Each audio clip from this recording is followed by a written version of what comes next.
As opposed to loneliness, solitude is the choosing of being alone. As humans, we desire pleasure and freedom, which are often found in seclusion. Some might regard it as a spiritual withdrawal from the world. While it has a seemingly negative connotation, it's not the same as being lonely. Humankind's greatest inventions were conceived and developed in isolation. In psychologists' learned opinion, it's crucial to balance the desire for social contact and the desire for solitude. Although too much solitude impairs the fundamental need to belong, humans evolved to be around each other.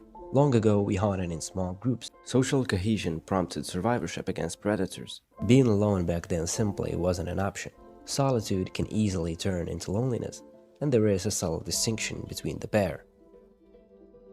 Loneliness is the difference between your actual level of social connection and the level of connection you personally desire. Exploiting the benefits of solitude without it turning into loneliness can be hard, and what occasionally stands between us and achieving mental health is just a little bit of knowledge.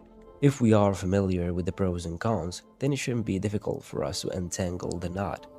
So stick around till the end, and you'll know all about it. First, let's go through the benefits of solitude. It allows you to find yourself without overdoing it. Solitary cases helps us become more comfortable with our own company. It sets us free from social expectations and rules, taking off the pressures of outside influences. Probably once or twice a week should do the trick. It recharges your battery. One of the major signs that indicates that you need time alone is short-temperedness and irritation. It offers a chance to reset the brain. One of the researches published in psychology asserts that solitude puts the nervous system in a low arousal state, bringing about calmness and inner peace. It gives birth to creativity. If you want to hone your skills and focus on your tasks, then alone time is the only option for you. Creativity is one of those annoying things that don't pop up as often as we need it to. Solitude can be a doorway for you to access that habitually, while also a tool to boost productivity. It makes relationships more meaningful. People who regularly participate in solitude know what they can offer themselves. It makes them more aware of what people around them bring to the table.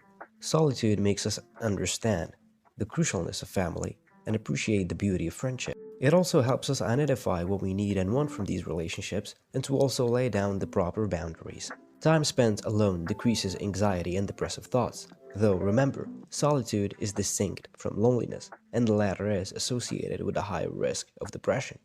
The detriments of loneliness. Not surprisingly, the currently recommended treatment for loneliness revolves around establishing social relationships. Psychological research indicates that 1 out of 5 people suffer from loneliness, so if you look around and you don't see the other 4 people, they're probably out having fun without you. In 2015, researchers from Brigham Young University looked at multiple studies on loneliness and isolation. The results from several 100,000 people showed that social isolation resulted in a 50% increase in premature death.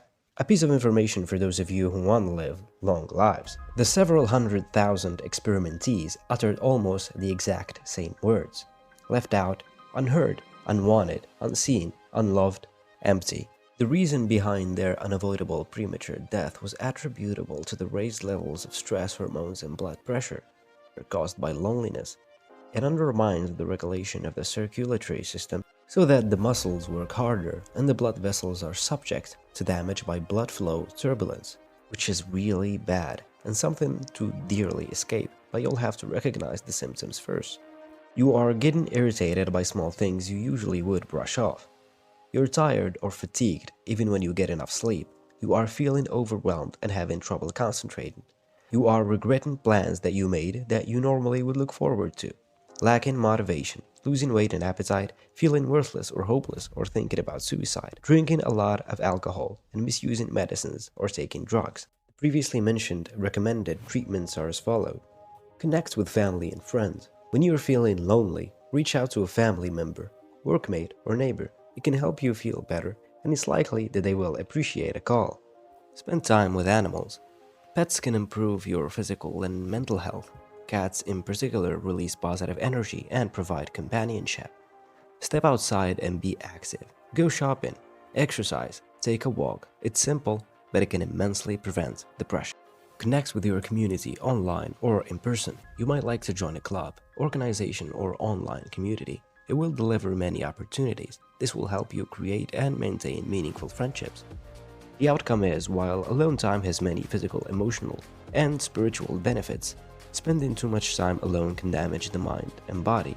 We function best when there is a balance, when we spend healthy time alone and at the same time nurture our close relationships. After years of loneliness, he finally gathered all the courage to take his ex out. It served him good to be a sniper in the US Army.